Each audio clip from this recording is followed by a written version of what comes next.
Serafina Ashvale had learned long ago that the best way to survive in a royal court was to be useful and invisible at the same time. She had mastered both. For 6 years, she had walked the marble corridors of King Aldrich's palace with quiet efficiency. She drafted treaties that kept border pacts from tearing each other apart.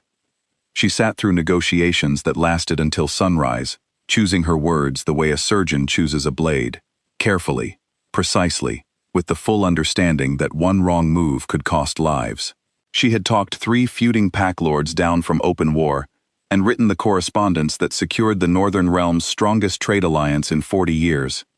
Aldrich had signed his name at the bottom of every agreement. Serafina had never expected credit. That was not why she did the work. She did it because she believed in something, in order, in fairness, in the idea that a court should serve its people rather than feed on them. That belief had kept her going through long nights and longer silences, through the slow realization that the king she served saw her less as a person and more as a very efficient tool. She had stopped calling it love years ago. She was not sure what she had felt in the beginning, admiration perhaps, or the particular kind of attachment that forms when someone makes you feel seen before they stop trying. Whatever it had been, it was gone now. What remained was duty, and she had made her peace with that. Tonight was the Covenant gathering. Every 5 years, the allied Alpha Kings and noble houses came together in the grand hall of the Northern Palace to renew their oaths, settle disputes, and remind each other of the alliances that kept the realm from fracturing. It was the most important political event in the calendar, and Serafina had spent 4 months preparing for it. She had arranged the seating, written the agenda, briefed every delegate, and prepared the trade documents that would be presented during the evening's formal session. She had done all of this without being asked, because it needed to be done, and she was the one who knew how. The hall itself was breathtaking. High stone arches rose above long tables draped in deep blue cloth. Candles burned in iron chandeliers overhead, throwing warm light across the faces of 20 noble houses and 6 visiting alpha delegates. At the high table sat the most powerful figures in the known realm, and among them, at the seat of honor to Aldrich's left, sat King Calum Draven. Serafina had heard of him, of course. Everyone had. The Shadow King, they called him, ruler of the Eastern Wilds, a man whose reputation was built on the kind of stories people told in hushed voices. He had ended a coup against his throne in a single night. He negotiated from a position of such absolute confidence that rival kings reportedly came away from meetings feeling they had agreed to things they had not intended to agree to. He was said to be fair, but immovable, respectful, but without sentiment. She had noticed him when he walked in. It would have been difficult not to. He was tall and broad-shouldered, with dark eyes that moved across a room the way a general scans a battlefield, taking everything in, giving nothing away. He had looked at her once when she entered, and she had filed that look away without examining it too closely, because she had a presentation to give, and no time for distractions. The evening was moving smoothly. Serafina stood before the assembled court, document in hand, presenting the framework for a new trade agreement between 3 northern territories. She was halfway through the second clause when King Aldrich's voice cut across hers. "That will be enough." She stopped. She looked up. Aldrich was leaning back in his chair with an expression she had seen before, the careful blankness he wore when he had already made a decision and was simply waiting for the right moment to announce it. "I have an update regarding the role of court emissary," he said, and his voice carried easily across the silent hall. "Effective tonight, that position will be held by Lady Mira. Serafina Ashvale's service to this court is concluded." The words landed like stones dropped into still water. Serafina felt the ripples move through the room, the small, collective intake of breath, the glances exchanged between courtiers, the careful stillness of people who were surprised but did not want to show it. She stood at the front of the hall holding a document she had written herself, in front of every person who mattered in the realm, and she had just been dismissed without warning or reason, as though she were a servant who had failed to polish the silverware correctly. Lady Mira stood at Aldrich's right hand, wearing a pale gold dress and a small, composed smile. She was beautiful and well-born, and had spent the last several months positioning herself exactly here. Serafina understood it now in the space of 3 seconds. The slow removal of her access to certain meetings, The way Aldrich had stopped consulting her on decisions he used to involve her in, the slight cooling in his manner that she had told herself was stress. It had not been stress. It had been preparation. She could feel the eyes on her. Some were curious. Some were uncomfortable. Some had already looked away, which was its own kind of answer. These were people she had worked alongside for years, and in this moment, they were doing the calculation that courtiers always did. Where is the power, and how far should I stand from the person who just lost it? Serafina folded the document in her hands. She set it on the table beside her, with a precision that cost her a great deal of effort. She lifted her eyes to Aldrich, and gave him a single, composed nod, because she refused, absolutely refused, to give this room the satisfaction of watching her fall apart. Then she turned toward the door. She had taken 3 steps when she heard it. It was a sound she had never heard directed at a situation like this, low and controlled, but unmistakably the sound of a wolf asserting itself. Not a howl, not a snarl, but something deeper, a sound that came from the chest and moved through the air, with the weight of something ancient behind it. She stopped walking. Every wolf in the room felt it. That was the only explanation for the way the entire hall went absolutely still, not the polite quiet of an attentive audience, but the instinctive stillness of creatures who had recognized a force that outranked their own composure. The sound had come from King Calum Draven. He was standing. She had not heard him rise. He was simply there, on his feet, and he was looking at her with an expression that made no sense in the context of anything that had just happened. It was not pity. It was not political calculation. It was not the careful blankness of a man managing a situation. It was something rawer than any of those things, and it had no business being on the face of a man like him in a room like this. He walked toward her. The hall remained silent as he crossed the floor. His steps were unhurried and completely certain, the walk of a man who had made a decision and was in the process of carrying it out. He did not look at Aldrich. He did not look at the court. He walked directly to Serafina and stopped in front of her, close enough that she had to look up to meet his eyes. Up close, he was more unsettling than his reputation had prepared her for, not because he was frightening, but because of the way he was looking at her, like he had been searching for something for a very long time and had just found it in the last place he expected. He extended his hand. It was a formal gesture, a claiming gesture, the kind made in front of witnesses when a bond was being declared, rather than discovered quietly in private.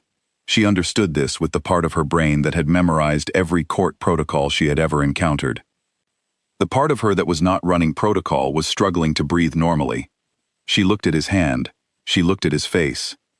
"She is mine," he said, and his voice was quiet, but the hall was so silent that every person in it heard him without difficulty. "Mate." The word landed in the room and changed the air. For a moment, no one moved. Then the silence cracked and filled with sound. Not chaos, but the specific, electric noise of a large group of people processing something irreversible all at once. Aldrich was on his feet. She could hear him beginning to speak, something about propriety, about guest conduct, about the rights of a sovereign in his own hall. The words washed past her, because Calum had not looked away from her face, and he had not lowered his hand. She should resist this. She knew that. She had been dismissed from her position 40 seconds ago, and now a king she had never spoken to was publicly declaring a mate bond in the middle of the covenant gathering, and the rational response was to step back and request time to process this privately and not allow herself to become the center of whatever this was turning into. She felt the bond. She had heard about it her whole life, the mate pull, the recognition between two wolves whose connection ran deeper than choice. She had privately suspected it was something people romanticized more than they experienced. She had never felt anything like it before tonight. It was not dramatic. It was not a lightning strike or a rush of feeling she did not recognize. It was something much quieter and much more unsettling, a sense of arriving somewhere, as though a part of her had been in transit for years without her knowing it, and had simply, in this moment, stopped moving. Calum leaned down very slightly and asked, low enough that only she could hear, "Do you feel it?" She wanted to say no. She formed the word carefully in her mind and prepared to speak it. Then she looked at him and understood that lying to him would be exactly as pointless as lying to herself. "Yes," she said. He nodded once. Then he straightened and turned to face the room, and his voice returned to the register that carried across the hall without effort. He cited the Covenant of Mates.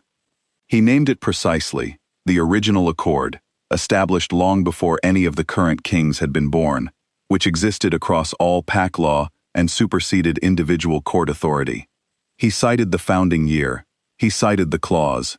He spoke with the calm confidence of someone who had reviewed this document recently and committed the relevant sections to memory. Serafina understood, in that moment, that he had not planned for this specifically. He could not have. But he was the kind of man who came prepared for things he had not planned for, and he was using that preparation now, with a thoroughness that left Aldrich with nothing to stand on. The objections from the high table quieted. A king could not override a founding accord in front of 6 alpha witnesses and 20 noble houses without destroying the very framework that kept his own authority intact. Aldrich knew this. Everyone in the room knew this. Lady Mira's expression had changed entirely. The small, satisfied smile was gone.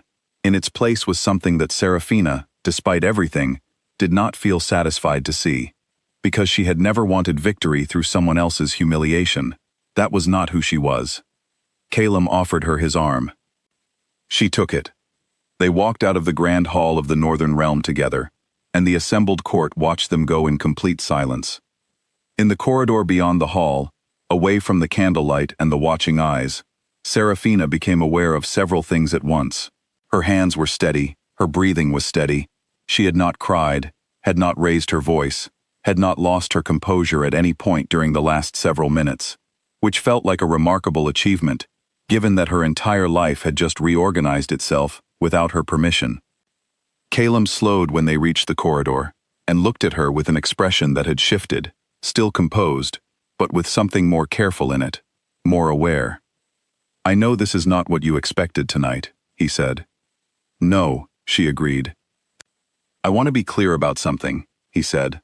"The bond is recognized, but what happens next is your decision. I will not pressure you into anything.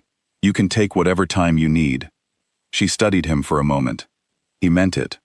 She could tell the difference between a man who said words because they were the right words to say, and a man who meant them. 6 years in a royal court had made that distinction very easy to read. "Why did you do it that way?" she asked. "You could have approached me privately, requested a meeting. There were quieter options." He held her gaze. "He made it public," he said simply. "He stood you in front of every witness that matters in this realm, and removed your position without warning or reason, in front of people whose respect you had earned. I was not going to let the last memory this court has of you tonight be you walking out of it alone." Serafina was quiet for a moment. She had spent 6 years being useful and invisible. She had built alliances, kept peace, and protected a kingdom that rarely acknowledged her name. She had accepted that as the nature of her work, and told herself it was enough.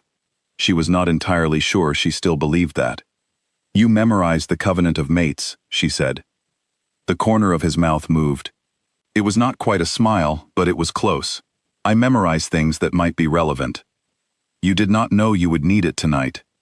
"No," he said, "but I find it is better to know things before you need them." She looked at him, this king with a difficult reputation and very careful eyes, and felt the bond settle quietly in her chest, not demanding anything, simply present. It had been there since the moment he walked across the hall floor. It would, she understood, continue to be there.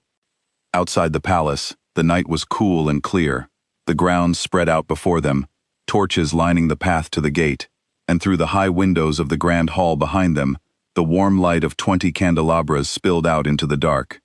They were all still in there, the noble houses and the alpha delegates, and the courtiers, and Lady Mira, and a king who had signed his name at the bottom of her work for 6 years, without once saying it out loud. Serafina did not look back.